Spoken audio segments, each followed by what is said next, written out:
Bonjour et bienvenue au Pilote de La Brèche, un bulletin vidéo de l'actualité des hydrocarbures au Québec et ses alentours. Or donc, au nord-est de l'île de la Tortue, aussi appelée Québec, les promoteurs d'extraction des hydrocarbures s'enthousiasment, tandis que l'on tente de passer par ici pour exporter du bitume dilué d'Alberta, vu que les autres directions résistent si bien. Un rapport a d'ailleurs établi que la résistance entrave réellement le business as usual des sables bitumineux, estimant les pertes infligées financièrement à 17 milliards de dollars, notamment grâce au blocage dans l'Ouest, où la résistance aux pipelines s'intensifie alors que des centaines de personnes désobéissent à une injonction, se joignant aux Wet'suwet'en et à de nombreuses autres communautés autochtones. Au Sud, on a eu chaud, alors qu'un vote sur Keystone XL a passé à une voix d'être accepté au Sénat, pourtant républicain.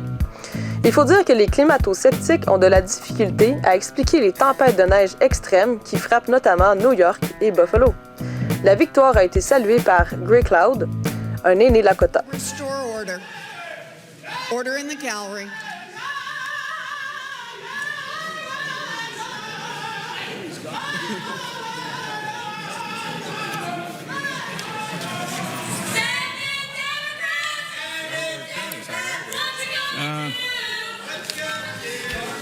Toujours dans les oléoducs, saluons le blocage de la raffinerie Suncor en donnant la parole à Alyssa Simmons-Bélanger qui a pris part à l'action dans le cadre des activités contre la ligne 9B. Fait que dans le fond, on est trois femmes qui se sont enchaînées, deux femmes qui se sont enchaînées contre sur la raffinerie de Suncor, où est-ce que la ligne 9 termine. Il y avait une personne aussi sur un tripod. Quand tu suis une lutte, puis ça fait 2 ans, dans le fond, que je suis impliquée dans un groupe citoyen qui s'appelle la Coalition Vigilance Oléoduc, qui est un groupe de citoyens et de citoyennes qui habitent sur la ligne 9 ou proche de la ligne 9 qui sont mobilisés depuis 2 ans sur cet enjeu-là. On a vraiment suivi, dans le fond, comme les différentes façons de se faire, les différentes possibilités de mobilisation. Dénoncer que l'Office national de l'énergie ne laissait pas place aux citoyens et aux citoyennes de se faire entendre correctement. De là, on a perturbé les audiences de l'Office national de l'énergie. Ça n'a toujours pas été pris en compte qu'on se faisait pas entendre, le fait qu'on dénonçait qu'on se faisait pas entendre. Ensuite, on a fait une marche aussi pour créer un réseau entre les différentes personnes mobilisées sur la question des oléoducs. Fait que ça a permis aussi de se connaître, puis de créer un réseau, puis une force aussi de dire, bon, ben on n'est pas tout seul. Il y a plein de monde qui sont d'accord aussi de dire que comme l'action directe est notre façon de se faire entendre. C'est ce qui nous reste, au fait. C'est le seul moyen de pression qui va fonctionner au niveau de perturber ces compagnies-là, de faire en sorte que le projet se reporte constamment, de faire peur aux investisseurs. Autour de moi, il y avait beaucoup de personnes qui étaient découragées au niveau de la mobilisation parce que l'Office national de l'énergie avait accepté le projet et le renversement de flux, il allait se faire le 15 octobre.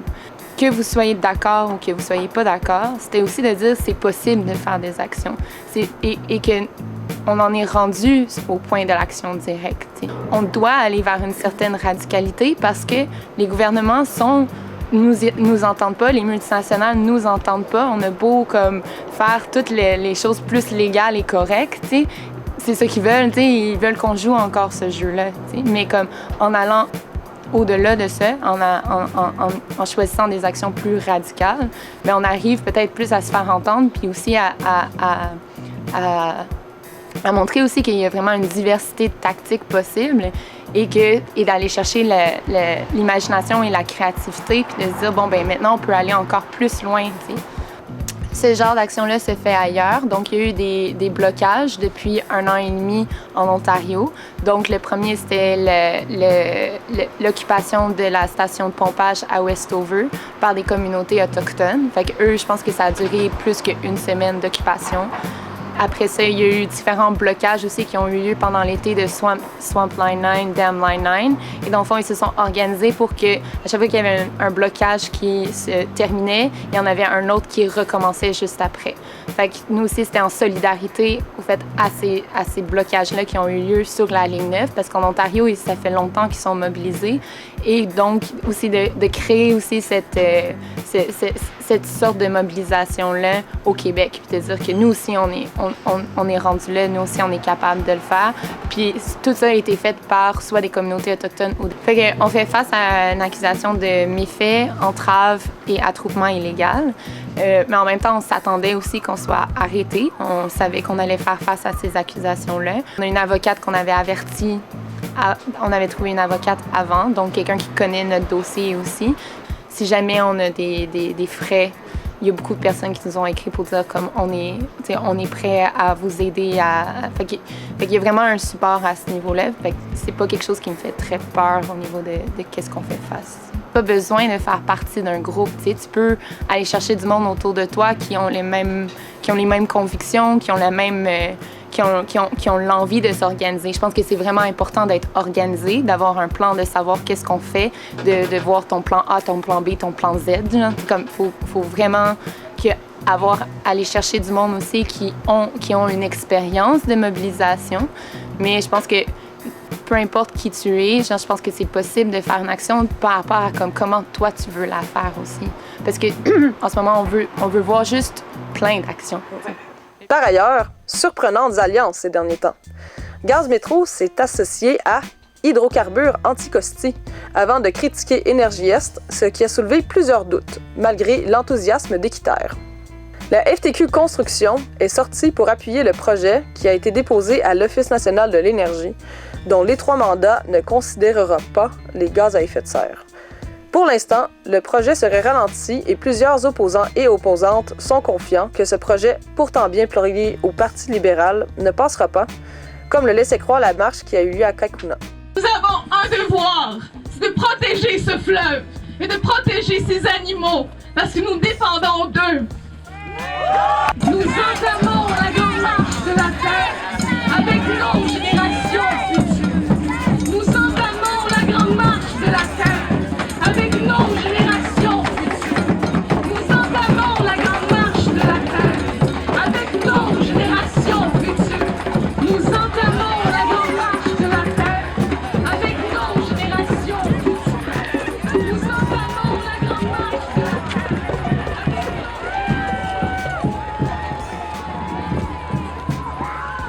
Face aux pressions, le gouvernement semble même jouer un certain rôle dans l'application des normes environnementales qui ont été conquises au fil du temps et a annoncé un BAP sur le projet. Reste à voir si les autres moyens de transport seront considérés car pas de répit pour le Saint-Laurent, un super pétrolier est parti de Sorel-Tracy malgré une opposition claire dont voici quelques images. Ça commence comme ça. Les barils bruts sont arrivés, va falloir qu'on s'en mêle. Les barils bruts sont arrivés, va falloir qu'on s'en mêle. Libérons-nous des pétroliers, on vous fera la fête. Libérons-nous des pétroliers, on vous fera la fête. S'il vous plaît, accueillez les organisatrices de ce rassemblement, mesdames André Chartier, Sylvie Boulet et Corina Bastiani.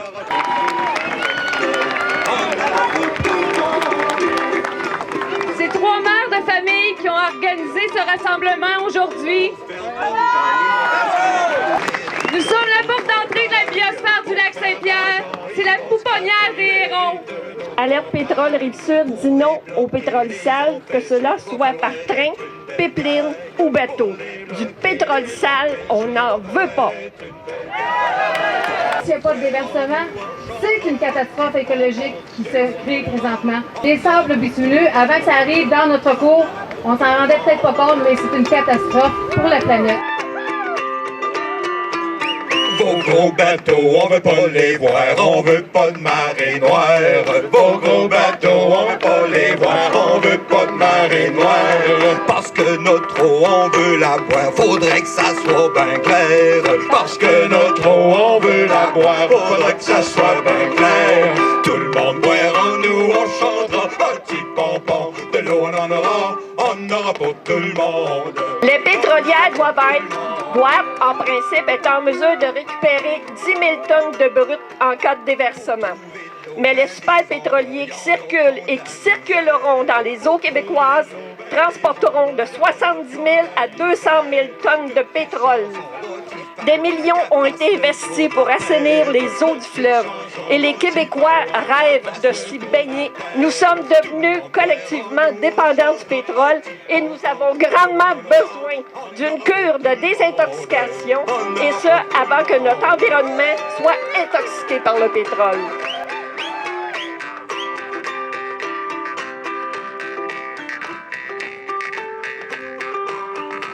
Et faisons en sorte que ces bateaux de la mort, que ces wagons de la mort disparaissent de notre paysage.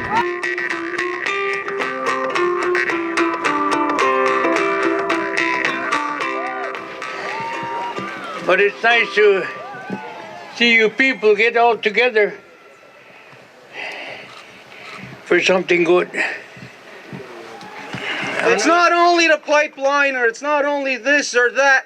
It's absolutely everything that is a byproduct of the way that we live that is coming down upon us now. So, the message that we bring to you is that, of course, we support you in what you are doing, but that we must learn to work together, but not based on what we want, but we must work together based on what we must do to protect our Mother Earth. It's time for us to realize that we need your help and you need our help.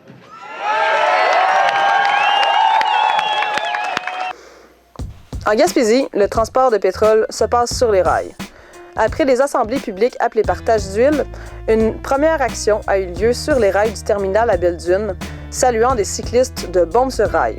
3 joyeux lurons qui ont fait plusieurs centaines de kilomètres pour essayer d'éveiller la populace.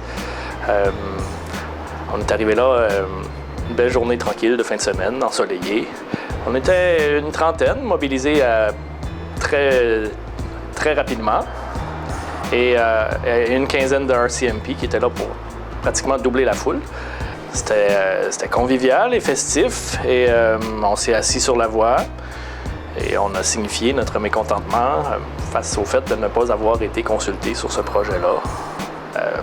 Et on va probablement continuer de le faire. À Belle-Dune, Predator Oil prévoit acheminer 2 trains de 120 wagons par jour. Ce qui fait vraiment beaucoup de pétrole sur les voies. Dans les vieux DOT 111, pareil comme ceux qui ont explosé à Mégantic, et même si c'était des nouveaux DOT 111, le problème resterait entier. Lors de l'événement, on est allé marcher un peu sur la voie, puis on a trouvé plein de clous, des clous de train qui servent à tenir la voie en place. Alors c'est devenu un bel élément visuel symbolique qui risque de servir encore. S'il y a des gens qui se demandent quoi faire, vous pouvez toujours poster un clou de train à votre député fédéral, le port est payé. Malgré tous ces enjeux de transport, n'oublions pas l'extraction, voire la fracturation dont on a souligné la 3e journée mondiale d'opposition au Québec et partout dans le monde. Dans le cadre de la Journée internationale pour stopper la fracturation des roches contenant des hydrocarbures, le regroupement Vigilance Hydrocarbures Québec a organisé une vigile et une assemblée publique à Bécancour. Le regroupement rappelle que la fracturation, tant hydraulique qu'au gel de propane, a été utilisée dans une vingtaine de fois au Québec et elle risque d'être utilisée à grande échelle dans le sud du Québec, mais aussi dans le Bas-Saint-Laurent et en Gaspésie, surtout dans l'éventualité d'une remontée du prix du gaz naturel sur les marchés. Junex a procédé aux premiers forages horizontaux jamais forés par l'industrie dans l'est du Québec à Galt, alors que Petrolia s'apprête à reprendre les travaux à Haldimand malgré les démarches citoyennes en cours. Une manifestation s'est tenue le mercredi le 19 novembre et d'autres actions s'annoncent.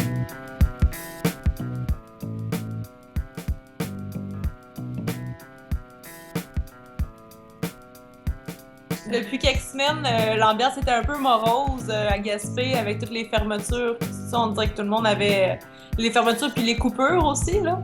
Puis là, hier, on a eu une manif. Il va y avoir comme, je sais pas, 150... Centaine. Ouais, c'est une centaine de personnes. Sinon, il y a eu le brunch ce matin. Le brunch de solidarité.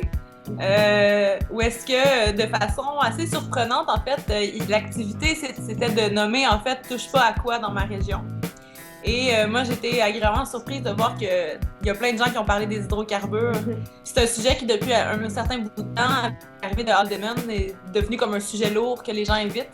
Puis là, spontanément, il y a des gens, on dirait, dans la vague de contestation contre tout ce qui se passe, en fait. Il y a des gens, on dirait, qui se mettent à en reparler. Encore une fois, des gens qui viennent, tu sais, des gens qu'on connaît pas, qu'on n'a jamais vu nécessairement dans des milieux de lutte, mais qui sont indignés, qui sont là, puis qui ont pris parole, puis qui ont démontré comme quoi qu'ils étaient présents et contre. Les gens sont conscients de plus en plus, puis la conscience a fait que s'unir, je pense. La conscience se rend compte que on travaille pour la même chose, puis ça nous touche. Ça nous touche tout. Faut s'attendre à ce que ça brasse un peu, puis que les gens, il va y avoir une opposition, il va y avoir une résistance. J'ai pas vu 450 personnes qui ont switché sur le Dicen, j'en ai pas vu une. Là. Il y a vraiment beaucoup de gens qui...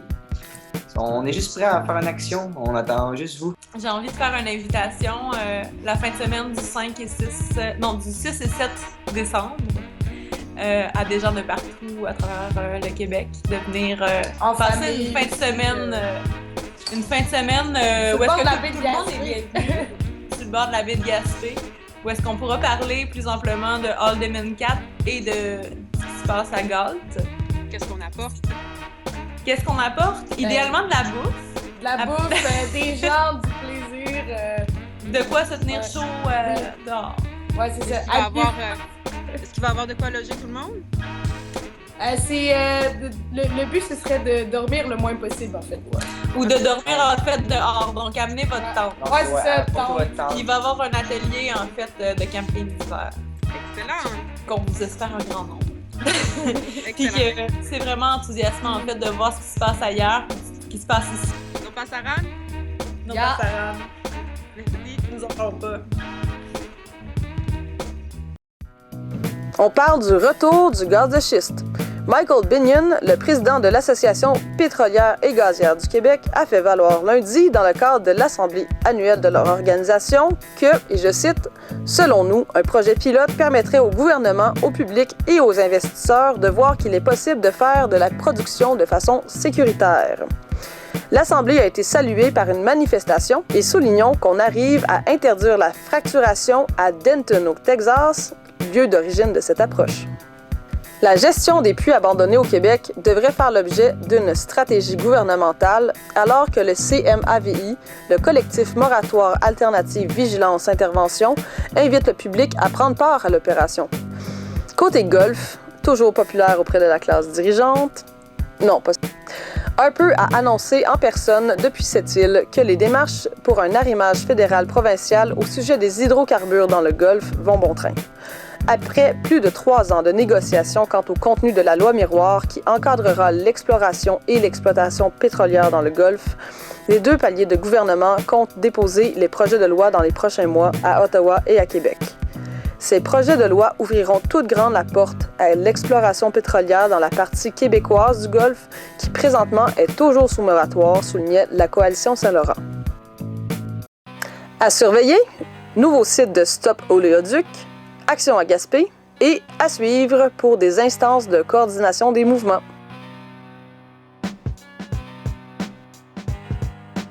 À Québec, on était pas loin de 70. Il y avait énormément de groupes qui étaient là. Nous, on était là pour réseauter, pour savoir ce qui se passe dans les groupes. Moi, je travaille plus dans le milieu étudiant, plus le milieu de défense de droit, puis de voir les gens dans les mouvements citoyens, dans les grosses ONG aussi, mais surtout les gens du mouvement citoyen. C'est beau, ça fait du bien. Il y avait des gens des Premières Nations aussi qui étaient là. Puis ça aussi, vraiment, ça fait du bien. On était contents de créer des liens, des ponts. Fait que c'est ça, petit à petit, on tisse une toile de résistance, puis c'est le fun. C'était pour élaborer des stratégies, vers quoi on s'en va, comment est-ce qu'on peut coordonner aussi de plus en plus l'émergence des groupes citoyens avec les groupes écologistes. Les groupes écologistes sur le terrain, mais aussi les grandes organisations écologiques. Fait que ça, pour moi, c'était vraiment un moment, pas nécessairement charnière, mais un moment qui était important. Les enjeux, c'est ça qui est encore à définir parce que la rencontre qu'on avait hier, on fixait beaucoup sur les sables bitumineux, en particulier l'oléoduc. Moi, ce qui me frappait, c'est de voir qu'il y a des projets qui sont comme pas dans la mire ou qui sont occultés. De voir que le projet de port pétrolier de Belle-Dune est en train de passer sous le radar, que j'entends pas les grandes organisations environnementales en parler. À part, je vois le RQGE, je vois certains groupes, des groupes citoyens en Gaspésie qui prennent le taureau par les cornes. Pourtant, Belle-Dune, là, ce port pétrolier-là, on parle de l'an prochain. Si on ne fait rien, si le gouvernement du Nouveau-Brunswick donne l'aval, fait que pour moi, l'oléoduc, c'est 2018. Oui, il y a encore du temps devant nous. Ça va vite. C'est 15 mois du moment que c'est déposé à l'ONU. Mais il ne faut pas perdre de vue que train et oléoduc, c'est de tous côtés que ça va nous rentrer dedans. Parce qu'on a le droit d'être informé, on a le droit de participer, on a le droit d'avoir du pouvoir dans ce qui se décide. Puis en ce moment, on n'en a pas. Fait que je pense qu'il faut voir ça dans une perspective de défense de droits humains, mais aussi défense de notre droit à avoir un pouvoir politique dans ce qui se passe.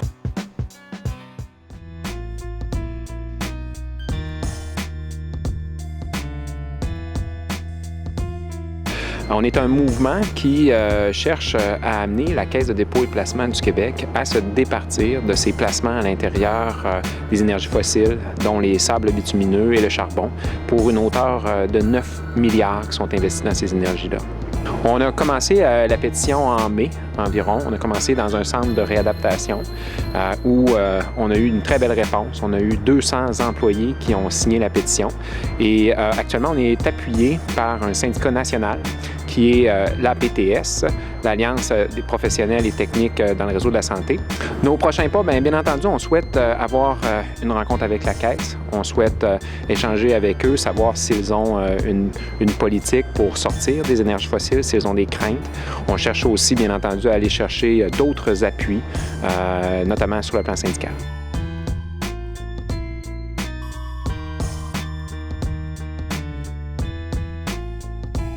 C'était un premier essai.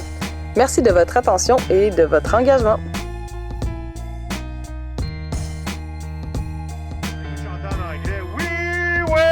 We will block you.